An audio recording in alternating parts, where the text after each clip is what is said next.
The Empress Vaelithra stood motionless as the last of her suitors was dragged from the crystalline throne room, his blood leaving violet streaks across the translucent floor. The third one this cycle.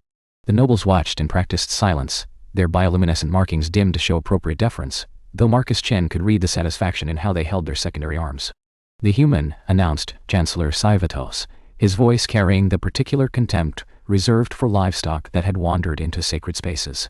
"The tribute from Earth's Northern Confederacy." Marcus stepped forward. He didn't bow, not because he was proud but because no one had told him the protocol. At 43, a widower, a former teacher with nothing left on a planet that had already given everything it had to the Vaelith Dominion, he simply stood there. The Empress's 4 eyes fixed on him. She was terrifying in the way that ancient things are terrifying, not because of size or obvious threat, but because of the weight of centuries behind her gaze. 7 feet of silver blue chitin and flowing neural tendrils, adorned in living metals, that responded to her moods. Beautiful if beauty could make you forget how to breathe. "This is the offering?" Her voice resonated at frequencies that made his chest ache. "A damaged male past breeding age? Earth has little else to give, Radiance," Sci-Fi said smoothly. Their genetic compatibility studies were optimistic. Laughter rippled through the court. Marcus understood enough to know he was the joke. "I wasn't sent as breeding stock," he said. The laughter stopped. "It speaks," observed a noble from the back. "I was a teacher." Marcus kept his voice steady. "Languages specifically. Your dominion requested cultural exchange as part of the tribute terms. I volunteered." "Volunteered." The Empress descended 3 steps from her throne, each movement precise as mathematics. "You chose to come here. To my court, where the last 7 suitors presented to me have died attempting to prove their worth. I'm not a suitor, Radiance. I'm a teacher. If that's not useful to you, I understand." He stopped close enough that he could smell ozone and something like crushed flowers. "What could you possibly teach me, human? Your language has no word for sorry." The court erupted. Neural tendrils flared with aggressive bioluminescence. Chancellor Sci-Fi stepped forward, his ceremonial blade already half drawn. "You dare suggest the Vaelith tongue is incomplete?" Marcus met the Chancellor's 4 eyes.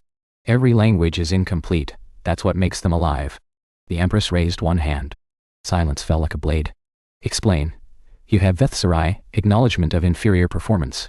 You have Kethruval, recognition of strategic error. You have 12 different words for various forms of submission to hierarchy." Marcus had spent 6 months on the transit ship studying. "But you have no word for the genuine expression of remorse that exists independent of hierarchy. No way to say I'm sorry to an equal or to someone below you without it being an admission of weakness. Because it would be weakness. Would it?" The Empress's secondary arms twitched, the first uncontrolled movement he'd seen from her. "You are either very brave or very stupid, human. I'm a widower who watched his daughter die of a fever we couldn't treat, because the tribute payments took our medical resources." Marcus's voice didn't waver. "I have nothing left to lose, Radiance, but I also have nothing to gain by lying to you. I came here to teach, if you want to learn." For a long moment she simply studied him. "Chancellor Sci-Fi. Yes, Radiance, the human will be housed in the translation wing. He will have access to the linguistic archives." She turned back to her throne. "And he will teach me this word that my empire supposedly lacks. Radiance, the security protocols?" Did I stutter, Chancellor? The bioluminescence across Sci-Fi's form flickered with barely suppressed rage. "No, Radiance." Marcus was escorted out by guards who handled him like something between a curiosity and a contaminant. As he passed through the crystal doors, he heard the Empress's voice echo behind him. "The word is sorry, you said. How do you use it?" He paused, looking back over his shoulder at the ancient ruler of 1,000 worlds. "You say it when you've caused pain, Radiance. Even if you didn't mean to. Even if you had the right to." She tilted her head, an oddly human gesture. "Inefficient," she said. "Yes," he agreed. "But it's how we stay human." 3 weeks into his residence, Marcus realized the Empress was testing him. The linguistic archives were a trap, or rather, a labyrinth designed to drive previous scholars mad. Records in 17 script systems, half of them deliberately corrupted during the succession wars. Historical texts that contradicted each other with malicious precision.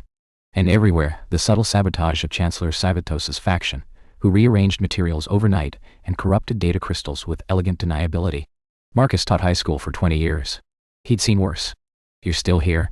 He looked up from his workstation to find the Empress standing in the doorway of his study chamber. Alone. Without guards or attendants. Should I not be? She entered, her movements carrying that same precise grace, but something was different. Her neural tendrils were dimmed, almost retracted. In a human, he would have called it exhaustion.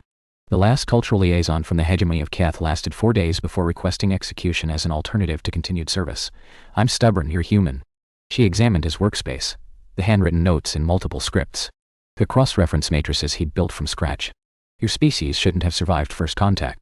You had no FTL, no unified government, no understanding of galactic politics. By every model, you should have been harvested for resources within a generation. And yet, she picked up one of his notes, studying it. You adapt. You persist. You find value in things other species consider weaknesses. She set the paper down. Teach me. Teach you what? The word. Your word. She met his eyes, all 4 of hers focused on his too with an intensity that made his skin prickle. I've been Empress for 347 standard years. I have never said sorry to anyone. I don't know what it feels like. Marcus considered her for a long moment.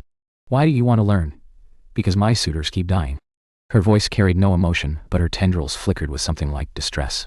Because the noble houses send me their heirs as offerings, and I watch them destroy themselves trying to prove they're worthy of standing beside me. Because I have ruled alone for 3 centuries, and I am. She stopped. Lonely. The word hung in the air between them. That is not a concept that applies to the radiant throne. I didn't ask about the throne. I asked about you. Her secondary arms folded tight against her torso, a defensive posture he'd learned. You presume much, human. Marcus. My name is Marcus. I know your name. Then use it. If you want to learn what sorry means, you have to start by treating people like they exist beyond their function. The silence stretched. He half expected guards to burst in and drag him to whatever passed for an execution chamber. Instead, she laughed. It was a strange sound, harmonics layered over harmonics, not quite pleasant to human ears but somehow genuine. First authentic emotion he'd seen from her. Marcus. He said his name like she was tasting an unfamiliar food. Very well, Marcus, teach me. He gestured to the seat across from his workstation. Sit down then, we'll start with the basic. She sat. It occurred to him later that it might have been the first time in 3 centuries that she'd taken a seat someone else offered her. Sorry has roots in the Old English sarig, he began, meaning pained or distressed. It evolved to express the speaker's pain at having caused pain to another. The key distinction from your concept of Vaelithra is that it doesn't require hierarchy. You can be sorry to a child. To an enemy.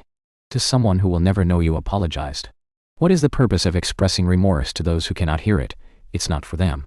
It's for you. Her tendrils flickered. I don't understand.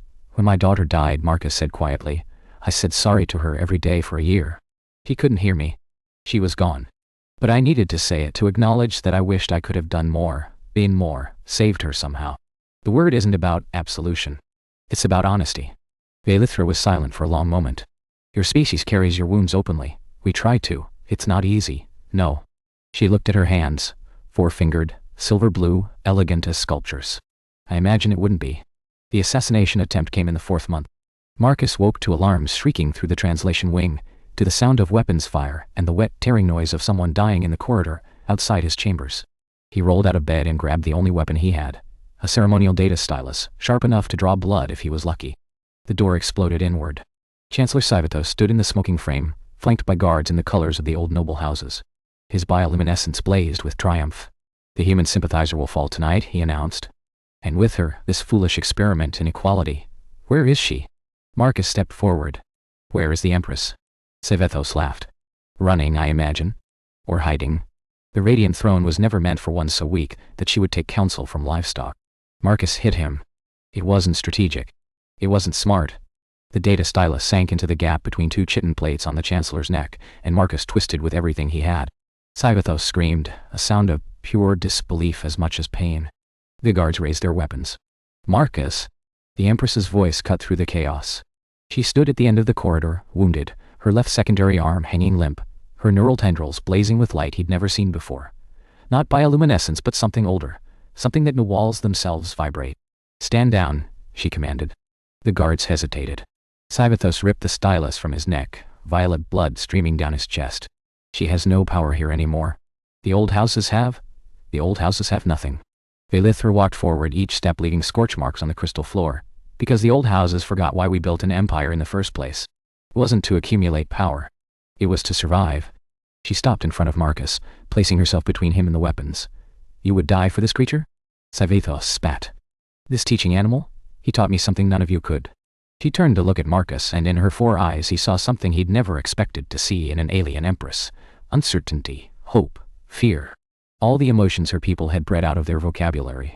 He taught me that strength isn't the absence of weakness. It's the acknowledgement of it. She turned back to the Chancellor. Sevethos of the Third House, I am sorry. The words fell like stones into water. I am sorry that my reign has taught you to fear rather than to grow. I am sorry that I allowed the traditions of dominance to flourish when I should have challenged them.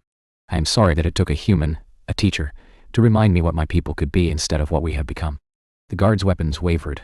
And I am sorry, she continued, that I will have to kill you now for threatening what I have only just begun to love. She moved faster than Marcus could track.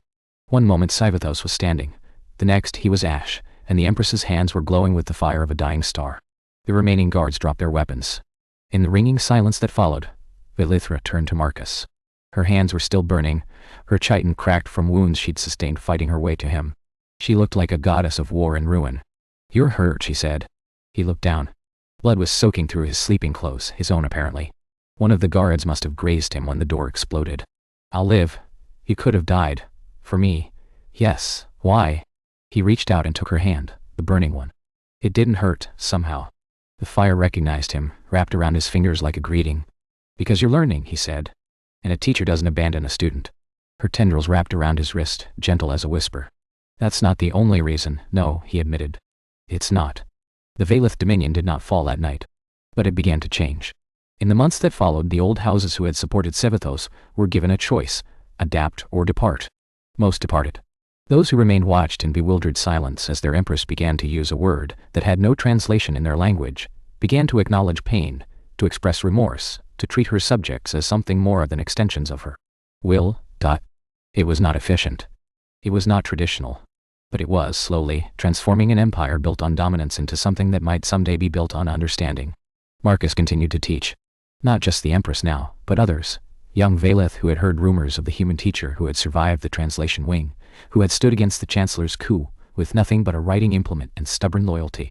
They came to learn about sorry and found themselves learning about thank you and please, and 100 other small words that their language had never needed because their society had never imagined equals might want to speak to each other. On the anniversary of the coup, Vaelithra summoned Marcus to the throne room. It was empty. No courtiers, no guards, no witnesses. Just the two of them in a vast space of crystal and light. She descended from the throne, all the steps, until she stood on the same level as him. Marcus, radiance, Vaelithra taught. She reached out, her four-fingered hand brushing his cheek. You've earned the right to use my name, Vaelithra. It felt strange on his tongue, sacred somehow. Why are we here? Because I need to tell you something and I need there to be no witnesses. She drew a breath, another human gesture she'd adopted. The war has begun. The outer provinces have declared independence. The hegemony of Keth is mobilizing. By this time next year, everything I have built, everything we have begun to build, will face its greatest test. I know. My advisors say I should return to the old ways. That this experiment in humanity has weakened us. That I should put you aside and take a proper consort, seal alliances with blood and territory. Marcus felt something cold settle in his chest. Is that what you're going to do? No. She moved closer, close enough that he could see his reflection in her primary eyes. I am going to do something far more foolish. I am going to stand before the gathered houses tomorrow and announce that the human teacher Marcus Chen is my chosen consort. That his people will be elevated from tribute payers to full members of the Dominion. That this war will be fought not for territory or power, but for the principle that even empires can say sorry and mean it. Vaelithra, I'm going to lose, Marcus. The models are clear. The old ways are stronger, more efficient, more ruthless. An empire built on understanding cannot defeat one built on domination. Not yet. Not for generations. I am going to watch everything I rule crumble because I chose to love a teacher instead of a warrior.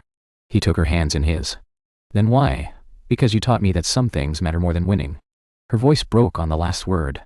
Another human affectation, or perhaps something genuinely her own now. Because my daughter, the daughter I never had, the dynasty that will never continue, would have been proud to know that her mother chose meaning over power. You don't have a daughter. Not yet. She pressed her forehead to his, a Vaelith. Gesture of absolute trust he knew now. Perhaps if we survive the war, we might have time to discuss that. Marcus laughed despite everything, despite the coming war, the impossible odds, the absolute madness of a human teacher standing in the heart of a falling empire with falling empire. Its empress pressed against him. And if we don't survive? Vaelithra pulled back to look at him, and in her eyes he saw something that transcended species. Transcended the vast gulf of biology and culture, and 300 years of solitary rule. Then we'll spend my last moments being sorry, she said. Not for my choices, but for all the time we won't have together. She kissed him then, A gesture she'd learned from the human cultural archives, adapted for her different mouth, made somehow more meaningful for its unfamiliarity. It tasted like ozone and crushed flowers, like the death of stars and the birth of something new. When the empire fell, and it did fall, eventually, 2 years later, consumed by the coalition of old powers who could not accept a ruler who apologized, Vaelithra used her final broadcast to address not her enemies, but her people. "I am sorry," she said, standing in the ruins of her throne room with Marcus beside her, their hands intertwined. "I am sorry that I could not protect you. I am sorry that the universe is not yet ready for what we tried to build. I am sorry for every death, every loss, every sacrifice made in the name of a dream that came too early." The transmission reached Earth. It reached 100 colony worlds. It reached places that had never heard of the Vaelith Dominion or its strange empress, or the human teacher who had changed everything. And in those places people began to whisper a word they had never needed before. A word for the acknowledgement of pain that exists independent of power. A word that means nothing and everything. A word that only humans could have invented. Sorry. The empire fell. But the word survived. And that, in the end, was the victory that mattered.